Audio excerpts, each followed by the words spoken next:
नमस्कार आप सभी को। आज हम लोग एक नए टॉपिक बीमा और बैंकिंग। जैसा कि मैंने बताया कि अभी 30 मार्च और 31 मार्च इस समय अवधि के दौरान हम लोग जो वाइट बोर्ड पे वीडियो है वो अपलोड नहीं कर पाने की वजह से मैं आपका ये जो स्क्रीन रिकॉर्डर के माध्यम से कुछ टॉपिक्स है वो कवर करवा रहा हूँ। तो उस मैटर में भी वही क्वालिटी है जो मैं बोर्ड पे पढ़ाऊँगा मतलब। और आज एक जैसे पुरानी बुक्स मिली मुझे आरबीएससी बोर्ड की, जिसमें आरटी बोर्ड की बुक्स है ये, उसमें ये बीमा और बैंकिंग अपने अच्छा सा टॉपिक दिया हुआ है। वैसे मैं अलग से ये आपको कराऊंगा, फिर भी अगर आपके पास समय है और आज वैसे भी आपके लिए खुशखबरी है। पहले तो आप सबको बधाई, जिनके लिए बधाई रूफी है, और जिनको लगा कि सर हमें तो 25 अप्रैल को ही होना चाहिए था एग्ज़ाम, उन लोगों के लिए दिलासा कि कोई तकलीफ नहीं है। मतलब 2 महीने ऐसे अगर एग्ज़ाम आगे खिसक गया है और आपकी तैयारी अगर 25 अप्रैल को सिलेक्ट होने की थी तो कोई तकलीफ नहीं, आप 20 जून को भी सिलेक्ट हो जाओगे। और ऐसे सोचो दुनिया में कि सर हम लेट हो जाएंगे लेट हो जाएंगे, दुनिया में 2 महीने बाद लेट आए होते तो आपका जन्म अगस्त में न होकर नवंबर दिसंबर में हो चुका होता, तब किसको कहते हैं कि लेट खिसक गए। तो इस तरह से हम मन को जैसे भी समझाएं, जिस तरह से समझाएं उस तरह से अपन अपने टारगेट पे एकाग्र हो सकते हैं, बजाय कि अपना समय जाए किया हुआ। लेकिन ध्यान रखना ये 55 दिन ही आगे खिसके हैं तो ज़्यादा कुछ हुआ नहीं है। कल से हम आपको और मैं डिटेल अच्छे से एक वीडियो बनाकर बताऊंगा कि किस तरह से आपकी रणनीति होनी चाहिए। उसके बाद अब हम अपना बीमा और बैंकिंग वाला जो टॉपिक है वो मैं आपके सामने स्टार्ट कर रहा हूँ। तो जैसे ये टॉपिक है अपना कि दुनिया में हर किसी के लिए जोखिम और अनिश्चितताएं हैं। मतलब कि हमेशा दुनिया में जोखिम रहती है और साथ ही साथ अनिश्चितताएं रहती है, मतलब अनसर्टेनिटी रहती है। पुरुष, महिलाएं, बच्चे और संपत्तियां सभी जोखिमों से घिरे हुए हैं। कहने का मतलब इस दुनिया में परिवर्तन के सिवा कोई भी स्थायी नहीं है। हम सभी जोखिमों से, रिस्क से भरे हुए हैं। ये जोखिम प्राकृतिक या मानव निर्मित भी हो सकते हैं, जिससे वित्तीय हानि होती है। प्राकृतिक मतलब भूकंप आ गया हो, आग लग गई हो, ज्वालामुखी उद्गार हो गया हो, सुनामी आ गई हो, तो ये सभी वो चीज़ें हो सकती है। और मानव निर्मित वही जैसे मटर वटर भी हो गया हो, एक्सीडेंट भी हो गया हो, तो ये सभी चीज़ें ऐसी है जो मतलब कि एक्सीडेंट वगैरह ये सब मानव निर्मित हैं जो हमारी रिस्क को बढ़ाते हैं, मतलब ठीक है ना। जिससे वित्तीय हानि होती है, मतलब पैसों का नुकसान होता है। बीमा कुछ लोगों की हानियों को अधिक लोगों द्वारा बांट लेने की प्रक्रिया है। सबसे जो सटीक परिभाषा है ना, या जो सबसे अच्छी लाइन है इस पूरे पैराग्राफ में जो आप लोगों को याद रखनी चाहिए वो ये है कि बीमा कुछ लोगों की हानियों को अधिक लोगों द्वारा बांट लेने की प्रक्रिया है, जिससे विभिन्न जोखिमों द्वारा हुई हानि के प्रभाव को कम किया जा सकता है। तो कहने का मतलब कि इसमें अगर एक आदमी को नुकसान हुआ है तो हम बहुत सारे लोग मिलकर उस एक आदमी के जोखिम को थोड़ा थोड़ा अपनी तरफ से कंट्रीब्यूट करके उस आदमी के जोखिम को कम किया जा सकता है। जैसे कि आप अपने मोटरसाइकिल का बीमा करवाते हो तो वो अगर 100 लोगों ने करवाया है, 100 100 रुपये का मतलब, तो 10,000 रुपया काउंट होगा। अब अगर किसी एक ही मोटरसाइकिल उस 12 महीने के दौरान डिस्ट्रॉय हुई या एक्सीडेंटल हुई तो हम हमारी तरफ से 100 100 रुपये ही गए हैं, लेकिन उस एक आदमी का 1,000 10,000 रुपया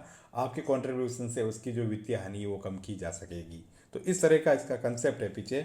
कभी पूछ ले कि इसके पीछे जो मूल बात क्या है या मूल सिद्धांत क्या है, जैसे कि वो रहता है ना उस अपना उपभोक्ता कानून का कि एक सबके लिए और सब एक के लिए, तो इसमें भी ऐसा है कि सबके सुख को, सबके जो वित्तीय नुकसान है वो मतलब सबके द्वारा बांटा जाता है, और एक का भी है तो वो सबके द्वारा बांटा जाता है, और एक एक मिलकर सब लोग एक दूसरे के वित्तीय नुकसान को कम करते हैं। तो ये चीज़ ध्यान रखना। बीमा वास्तव में बीमा कंपनी और पॉलिसीधारी के बीच एक करार है, मतलब कि जिसके साथ हम बीमा कराते हैं और जो पॉलिसी करवाता है उसके बीच में एक समझौता होता है।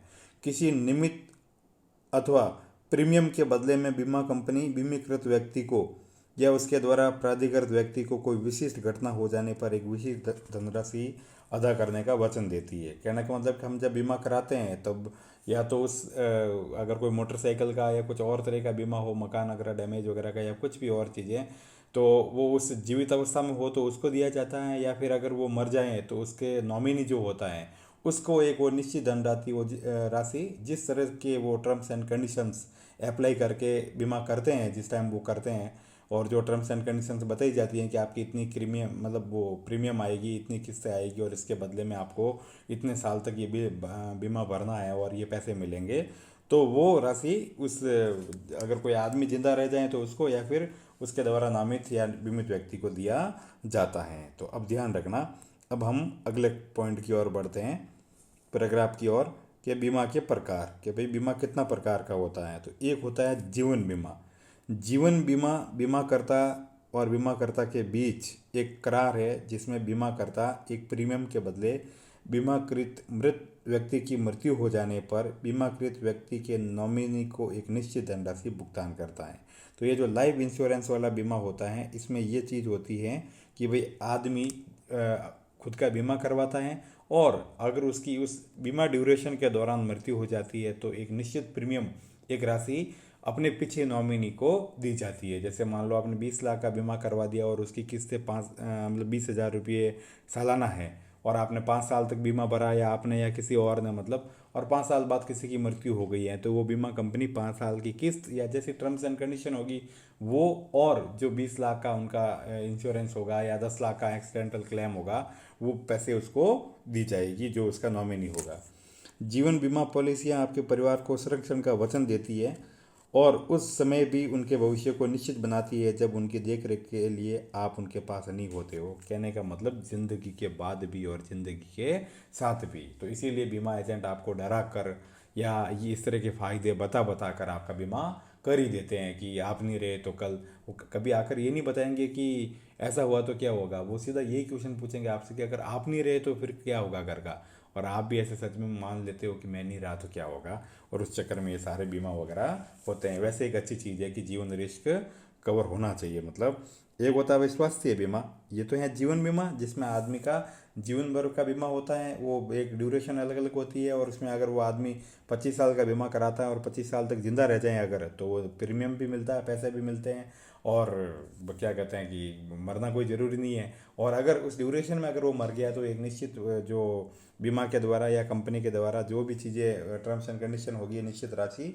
वो पीछे नॉमिनी को दी जाएगी या परिवार को दी जाएगी। मतलब अब है भाई स्वास्थ्य बीमा। तो स्वास्थ्य बीमा में ध्यान रखना, मतलब आप लोग, कि स्वास्थ्य बीमा बीमाकृत व्यक्ति को चिकित्सा उपचार और शल्य चिकित्सा के खर्च की पूर्ति करता है। मतलब ये जो अपना हेल्थ इंश्योरेंस होता है, हेल्थ इंश्योरेंस में बीमा मतलब जो करवाता है उसके परिवार को, उसको और उसके परिवार में जो इस पर डिपेंडेंट है, ठीक है ना, बाल बच्चे माँ बाप और खुद का, अगर एक ड्यूरेशन के अंतर्गत बीमा, वो जितने वर्ष का, लमसम 7 वर्ष का होता है ये, तो उस ड्यूरेशन में अगर कोई एक्सीडेंट, वो भी टर्म्स एंड कंडीशन होती है कि आप 3 लाख का कराओगे, 5 लाख का कराओगे, 50 लाख का कराओगे या 1 लाख का कराओगे, तो उस दौरान अगर कोई चीज़ या स्वास्थ्य से संबंधित समस्या होती है, कोई ऑपरेशन वगैरह होता है, और आपकी उस बीमा राशि के अंतर्गत अगर आपका क्या कहते हैं कि भुगतान आता है, तो बिल्कुल बीमा कंपनी आपको भुगतान रसीद के माध्यम से या रसीदों को देख कर या उनका फिजिकल वेरिफिकेशन करके या उनका जो भी एक निश्चित प्रोसेस होता है उसको पूरा करके करती है। कहने का मतलब अगर आपने 3 लाख का बीमा कराया और आपका 5 लाख का केस मतलब हो गया है, तो फिर वो बीमा कंपनी आपको 3 लाख रुपये देगी। और बहुत सारी टर्म्स एंड कंडीशन ध्यान रखकर भी बीमा करना चाहिए कि वो बीमारी उसमें इंक्लूड है कि नहीं है, जिस हॉस्पिटल में आप इलाज करा रहे हो वो हॉस्पिटल उस बीमा कंपनी की लिस्ट में लिस्टेड है कि नहीं है। मतलब तो ये भी एक स्वास्थ्य बीमा दूसरा प्रकार का बीमा होता है। अब तीसरा बीमा है भैया कि यात्री बीमा या यात्रा बीमा। इसका उद्देश्य अंतर्देशीय या अंतर्राष्ट्रीय यात्रा के दौरान हुए चिकित्सीय उपचार, वित्तीय चूक एवं अन्य हानियों की पूर्ति करना होता है। कहने का मतलब कि अगर आप कहीं पर ट्रैवलिंग कर रहे हो, इस दौरान आपके कहीं पर्स मिस हो जाता है, आप बीमार पड़ जाते हो, आपकी किसी और तरह की चीज़ें, मतलब बीमारी वगैरह के दौरान, अंतर्राष्ट्रीय हो चाहे वो अंतर्देशीय हो, तो उपचार हो गई हो, वित्तीय चूक हो गई हो, पैसे कहीं गबन हो गए हो, तो इस तरह की भरपाई करने के लिए आपको ये बीमा लेना चाहिए या ये बीमा करवाया जाता है। मतलब अब अगला है हमारा गृह बीमा। बिल्कुल ये हमारे घर के लिए पूर्ण सुरक्षा प्रदान करता है। इस बीमा में भवन बीमा, अंतर्गत बीमा, मतलब दोनों ही आते हैं। सामान्य रूप से इसमें से आग, खराब मौसम, प्राकृतिक विनाश, चोरी अथवा चोरी के कारण, किसी इसके कारण हुई नुकसान के बारे में आपको सारी चीज़ें सुरक्षा मिलती हैं कि आपके घर में अगर कोई डैमेज हो गया हो, भूकंप वगैरह की वजह से आग वाग लग गई हो, शॉर्ट सर्किट वगैरह हो गया हो, खराब मौसम की वजह से आपके भवन में कुछ विनाश हो गया हो, चोरी या चोरी की कोशिश की वजह से कोई लॉस हो गया हो, तो वो सारा रिस्क इस बीमा में कवर होता है। मोटर बीमा ये मोस्टली आप सब लोग कराते ही हो, ठीक है ना, तो ध्यान रखना ये बीमा जो है मोटर बीमा, ये इससे आप अक्सर परिचित होंगे कि मोटर या वाहन बीमा किसी दुर्घटना या चोरी के फलस्वरूप होने वाली हानि की देयताओं के लिए हमारे वाहन को सुरक्षा प्रदान करता है। किसी सार्वजनिक स्थान पर वाहन के प्रयोग से तृतीय पक्ष के जीवन या संपत्ति की हुई क्षति या आई चोट के लिए कानूनी रूप से वाहन स्वामी उत्तरदायी होता है। इसलिए कानूनन प्रत्येक वाहन का तृतीय पक्ष उत्तरदायित्व बीमा होना अनिवार्य है। बिना वाहन मोटर चलाना या बिना बीमा मोटर वाहन चलाना दंडनीय अपराध है। मतलब ठीक है ना, आपका बीमा होना ही चाहिए, तभी आपको गाड़ी चलानी चाहिए। और इसमें थर्ड पार्टी बीमा होना चाहिए, ताकि अगर आपकी गाड़ी से किसी सामने वाले का नुकसान हुआ होगा या वो एक्सपायर हो जाए, वहाँ उसको 20 लाख की कोई गाड़ी उसकी ख़राब हो जाए, तो अगर बीमा किया हुआ होगा इंश्योरेंस, तो फिर आपको पैसे नहीं देने पड़ेंगे और आपकी इंश्योरेंस की हुई कंपनी उसको पे करेगी। मतलब ध्यान रखना। आइए हम भारत में बैंकिंग व्यवस्था के बारे में जानकारी लेते हैं। तो ये तभी तो हम बीमा पढ़ रहे थे, अब हम आपको पढ़ाते हैं कि ये बैंकिंग क्या होती है। मतलब ठीक है ना। तो देखो बैंकिंग के बारे में कि बैंककारी विनियमन अधिनियम 1949 के अंतर्गत बैंकिंग का अर्थ क्या होता है वो आप पढ़ना। उधार देने से, निवेश करने से, मतलब कि किसी और प्रयोजनार्थ जनता से धनराशियाँ स्वीकार करने से, बिजनेस पर्पज या और व्यापार पर्पज से जो मांग करने या अन्य प्रकार के चुकाने से संबंधित समस्त कार्य जिसमें किए जाते हैं वो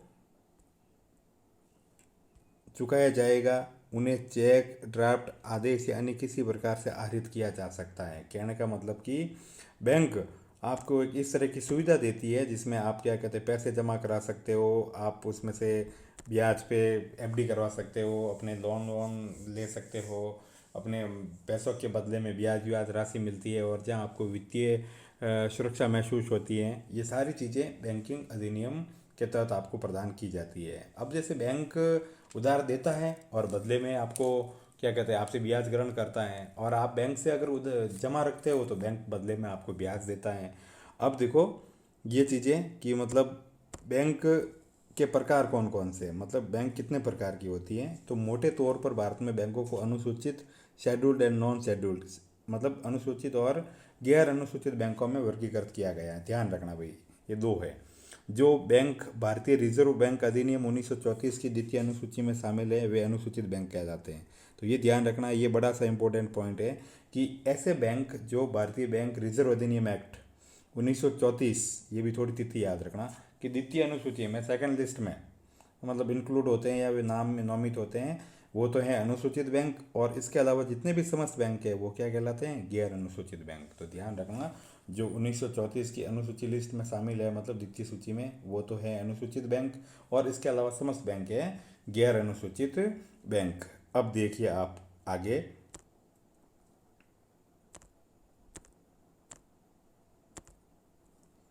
कि बैंकों को उनके कार्य, स्वामित्व, अधिवास आदि के आधार पर निम्नलिखित प्रकारों में वर्गीकृत किया गया है। पहला है भाई वाणिज्य बैंक। वाणिज्य बैंक अनुसूचित और गैर अनुसूचित दोनों प्रकार के होते हैं। मतलब कॉमर्शियल बैंक जो सभी प्रकार के बैंकिंग कार्य जैसे व्यापार, वाणिज्य का वित्त पोषण करना आदि का कार्य करते हैं। मतलब व्यापार करवाना हो, वाणिज्य मतलब बिजनेस वगैरह का जो भी वित्त पोषित करना हो, मतलब पैसे वैसे देने हो। अनुसूचित वाणिज्य बैंकों को राष्ट्रीयकृत बैंकों, भारतीय स्टेट बैंक और सहयोगी निजी क्षेत्र के बैंक, विदेशी बैंक और क्षेत्रीय बैंक, ग्रामीण बैंकों के विभिन्न समूहों के रूप में रखा गया है। तो मतलब ये जो अपनी अनुसूचित बैंक है मोस्टली जो हम देखते हैं वो सारा इसी का ही समूह है। मतलब दूसरे हैं वे कि क्षेत्रीय ग्रामीण बैंक, ये जो रीजनल अपनी रूरल बैंक होती है, इनकी स्थापना विशेष रूप से लघु और सीमांत कृषकों को, लघु और छोटे कृषकों को, कृषि श्रमिकों को, शिल्पकारों को, लघु उद्यमियों को ऋण और अन्य सुविधाएं प्रदान कर ग्रामीण अर्थव्यवस्था को विकास में मदद करना या सुदृढ़ करने के उद्देश्य से इनकी स्थापना की गई है। जो ग्रामीण बैंकें हैं इनका मुख्य उद्देश्य छोटे लोगों को, किसानों को, मजदूरों को और जो भी अपने जिनकी आवश्यकताएं छोटी और जिनकी कमाई कम है उन लोगों को मतलब सुविधाएं प्रदान करके ऋण देकर उनकी गांव की अर्थव्यवस्था को सुदृढ़ करने के उद्देश्य से ये चीज़ स्थापित की जाती है। सहकारी बैंक, कोऑपरेटिव बैंक, इसका सिद्धांत होता है एक सबके लिए और सब एक के लिए। तो ध्यान रखना ये दो भागों में बटी हुई होती है, एक तो ग्रामीण सहकारी बैंक और एक मतलब सहकारी बैंक। तो ध्यान रखना इसका, हम लोग ग्रामीण सहकारी बैंक तो खाद, बीज और अन्य सामग्री खरीदने के लिए अल्प अवधि ऋण, मतलब जो 5 साल से कम अवधि के लिए ऋण दिया जाता है, अल्प अवधि ऋण, तथा भूमि खरीदने,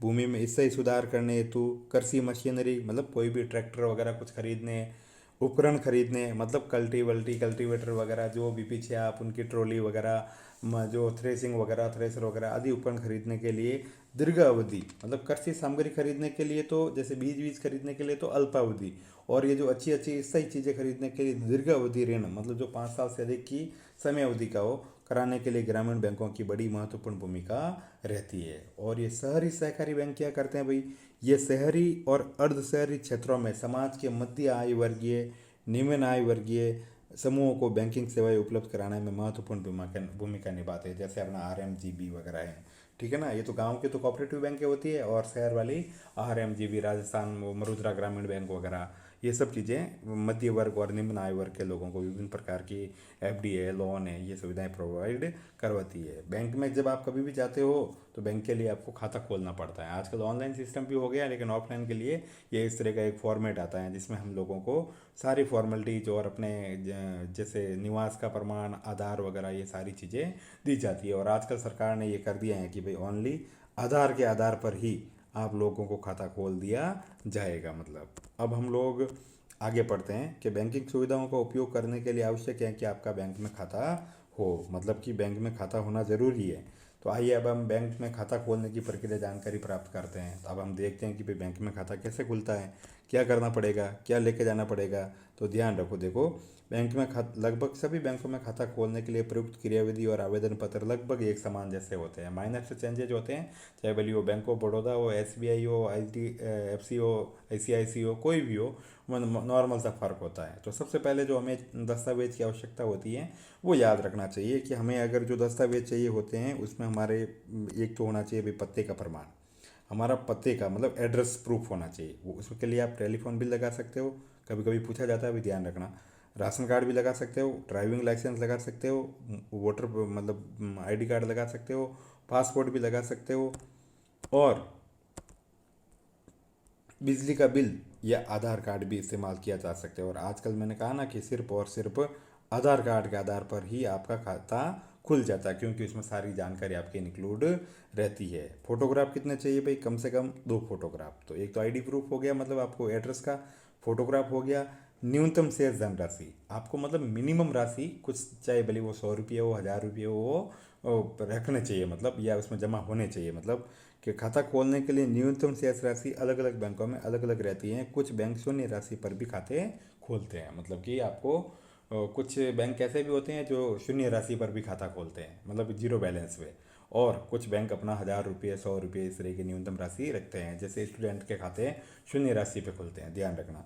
बैंक अपने पास एक कार्ड रखता है जिसमें खाता धारक के 2 नमूना हस्ताक्षर होते हैं। सामान्यतः बैंक हस्ताक्षर को स्कैन कर कंप्यूटर में सेव कर लेता है, और अगली बार आप जब भी जाओगे तब वो उस तरह का हस्ताक्षर मिलेगा अगर आपको, तभी आप क्या कहते हैं बैंक में पैसे लोगे। थोड़ा सा ऊपर नीचे हो गया तो आपको बैंक वाला मना कर देगा। आप जैसे ही पैसे निकालने जाते हो तो ध्यान रखना वह बैंक आपके सबसे पहले खाते चेक, अपने हस्ताक्षर चेक करता है। तो इस तरह से आप देखो कि मतलब किसी भी बैंक में खाता खोलने के लिए आपको एक तो एड्रेस प्रूफ चाहिए होता है, फोटोग्राफ 2 चाहिए होता है, और थोड़े बहुत पैसे चाहिए होता है, ध्यान रखना मतलब, ठीक है। अब देखो अगर आपको बच्चों के लिए खाते खोलने हैं, मतलब जो बच्चे हैं आपके 18 वर्ष से कम उम्र के अवयस्क बच्चे हैं, उनका अगर खाता खोलना है तो उनको क्या क्या ध्यान रखना होता है वो चीज़ें मैं आपको बताता हूँ। या उसके लिए जो ये सामान्य पॉइंट्स दिए हुए हम उनको पढ़ते हैं। कि एक तो है कि कोई संरक्षक या माता पिता किसी वयस्क के खाता खोल सकते हैं, के लिए खाता खोल सकते हैं। ये खाता या तो संयुक्त रूप से रखा जा सकता है या स्वतंत्र रूप से 10 वर्ष से अधिक आयु का अवयस्क स्वतंत्र रूप से खाता खोल सकता है। अगर 10 वर्ष से कम उम्र का है तो उसका माता पिता के साथ संयुक्त खाता खुलेगा, और 10 वर्ष से अधिक उम्र का है तो माँ बाप के संरक्षक के बेस पे उसका अलग से खाता, अवयस्क स्वतंत्र खाता खुल सकता है। जब वो 18 साल का हो जाएगा तो यही खाता उसका वयस्क रूप से स्वतंत्र हो जाएगा, ये ध्यान रखना। मतलब जिस बैंक में अवैध खाता खोलना चाहते हो उस बैंक में संरक्षक या माता पिता का खाता होना चाहिए। एक चीज़ ये ध्यान रखना कि जिस बैंक में खोलना अपने बेटे या बिटिया का, उस बैंक में आपका भी खाता या उस गार्जियन का खाता भी होना चाहिए। संरक्षक या माता पिता नियमित रूप से बैंक विवरण प्राप्त करने का विकल्प चुन सकते हैं। कहने का मतलब कि उसका रिसिप्ट प्राप्त करने का विकल्प चुन सकते हैं, चाहे वो मैसेज के रूप में हो, चाहे उनका वो जो स्टेटमेंट है, कैसे भी वो अपना ऑप्शन चुन सकते हैं संरक्षक या माता पिता अपने बच्चों के लिए भी। जो बैंक अवैधों के लिए खाता खोलने की सुविधा प्रदान करते हैं वे बचत बैंक की सभी मूलभूत सुविधाएं भी देते हैं। मतलब कि ऐसे जो अपने बच्चों के लिए खोलते हैं ना, तो वो बचत की सभी मूलभूत सुविधाएं देते हैं, एफडियाँ वगैरह या कुछ भी ब्याज वगैरह, लोन वगैरह, या सारी चीज़ें जो बच्चों के अपने उनका अगर धन पड़ा रहेगा तो उस पर पैसे वैसे ब्याज व्याज वगैरह या और तरह की कोई भी सुविधा अगर वहाँ से अवेलेबल होगी तो सारी मिलेगी। इसमें कोई विशेष फर्क नहीं होता है कि गार्जियंस का खाता पे अलग फैसिलिटीज है और उन बच्चों का खाता खोलेगा तो उस पर अलग फैसिलिटीज मिलेगी। उक्त खाते में शेष न्यूनतम राशि बैंक के नियम के अनुसार होगी। अब वो स्टूडेंट खाता होगा तो शून्य पे भी खोला जा सकता है या 100 रुपये में भी खुलता है, ठीक है ना। और अगर वो दूसरे तरह का होगा तो फिर उसको दूसरे तरह का दिया जाता है। अब आगे देखो आप लोग कि कुछ बैंक संरक्षक या माता पिता के जीवन के लिए अतिरिक्त जीवन बीमा कवच प्रदान करते हैं। मतलब कि कुछ बैंक ऐसे होते हैं जो उनके गार्जियन के लिए बीमा भी, इंश्योरेंस भी देते हैं। यहाँ पर संरक्षक या माता पिता की मृत्यु होने पर एक निश्चित न्यूनतम राशि देने का आश्वासन दिया जाता है कि भाई अगर उस बच्चे के पेरेंट्स में से कोई भी एक्सपायर हो गया या वो पेरेंट्स एक्सपायर हो गए तो फिर ये बैंक इस तरह का इंश्योरेंस भी देते हैं कि हम आपके खाते में इतना निश्चित धनराशि जमा करेंगे। जब अवयस्क, मतलब अवयस्क यानी 18 साल से कम उम्र का मतलब है ना, ऐसे नीचे उम्र का खाता धारक वयस्क हो जाता है, मैंने अभी पहले ही बता दिया, वयस्क यानी वो 18 से ऊपर हो जाता है या 18 का हो जाता है, तो उक्त खाते को नियमित खाता माना जाएगा और बैंक वयस्क का फोटो और नमूना हस्ताक्षर प्रमाण प्राप्त करेगा। मतलब तो वो 18 साल का हो जाएगा तो पुनः फोटो मांगेगा, क्योंकि तब तक उसकी शक्ल सूरत में बहुत सारे परिवर्तन आ चुके होंगे और साथ ही साथ उसका नया हस्ताक्षर नमूना भी मतलब प्राप्त किया जाएगा, ताकि अब 18 साल की उम्र होने के बाद वो खुद भी पैसे निकाल सकता है यानी क्रियाएँ कर सकता है। मतलब अब हम लोग अगले टॉपिक की ओर बढ़ते हैं कि बच्चों के बैंक खातों के लिए अपेक्षित दस्तावेज। अब जब बच्चों का खोलना है अगर आपको खाता, तो आपको कौन कौन से मतलब दस्तावेज होने चाहिए। तो अवयस्क की आयु और पते के प्रमाण के दस्तावेज, एक तो उसकी उम्र का वो स्कूल सर्टिफिकेट चल जाएगा और पते का प्रमाण के रूप में राशन कार्ड या कोई भी जो ऊपर दिया था वो पता चल जाएगा। संरक्षक या माता पिता के आवेदक के मध्य संबंध का प्रमाण पत्र कि ये भाई पिता है कि पुत्री है कि, तो वो भी राशन कार्ड या अन्य किसी वाया मीडिया से पता चल जाएगा आपका, या बैंक से या फिर अपने पंचायत से लिखा कर भी, किसी राजपत्रित अधिकारी से प्रमाणित करवा कर भी, एफिडेविट देकर भी ये चीज़ें काम कर सकते हो। अवैध का पहचान प्रमाण पत्र, ये सामान्य रूप से बैंक से मतलब अपने एफिडेविट से, स्कूल से, ये सब चीज़ें आपको मिल जाती है। अवैध का फ़ोटो वो तो घर से खिंचवाना ही पड़ेगा। यदि संरक्षक या माता पिता इस खाते में अवैध को सक्रिय रूप से शामिल कर लेते हैं तो अवैध को धन का प्रबंधन करना सीखने में मदद मिलती है। खाता परिचालन से बच्चों के लिए एक नया मार्ग प्रशस्त होता है जिसमें वयस्क होते होते वे बैंकिंग प्रणाली से जानकारी से परिचित हो जाते हैं। तो भाई ध्यान रखना, अगर बच्चों को खाते खुलेंगे और उनकी छात्रवृत्ति की राशि वासी आएगी, आप उनमें उनको जो उनकी अपनी वो मनी होगी बचने वाली, अगर उसमें वो डालते रहेंगे नियमित रूप से, तो उनमें भी, या उनको आप साथ ले जाते रहोगे हमेशा बैंक में, तो वो भी पर्ची भरना, कहाँ कौन से काउंटर पे पैसे मिलते हैं, कौन से काउंटर पे किस तरह से क्या चीज़ होती है, वो सारी चीज़ें आप उसमें बच्चे भी सीखते जाएंगे। तो बच्चे को भी शामिल करना चाहिए, मतलब ताकि बाद में आपके लिए ये सब चीज़ें एकदम सहयोग में हो। तो इस तरह से बीमा और बैंकिंग हम लोगों ने आज टॉपिक पूरा पढ़ा है। तो अब मेरी आपसे गुजारिश है वही हमेशा की तरह, तो इस चैनल को अधिक से अधिक सब्सक्राइब कीजिए, ठीक है ना, लाइक कीजिए और शेयर कीजिए, साझा कीजिए। मैं आपके लिए ऐसे ही वीडियो बना कर लेके आऊँगा। और अभी तो आपकी आज तो वैसे भी आप बहुत सारे खुश होंगे, मतलब ठीक है ना, कि 26 तारीख हो गई है डेट, तो 20 जून हो गई है, तो 20 जून तक रीट का एग्ज़ाम हो गई होगा, तब तक आपके सारा कोर्स आपका कवर करवा लिया जाएगा। पुनः सुनने के लिए और ये चैप्टर आपका एक आरबीएससी की ऑथेंटिक बुक से पढ़ने के लिए आपका शुक्रिया। Thank you.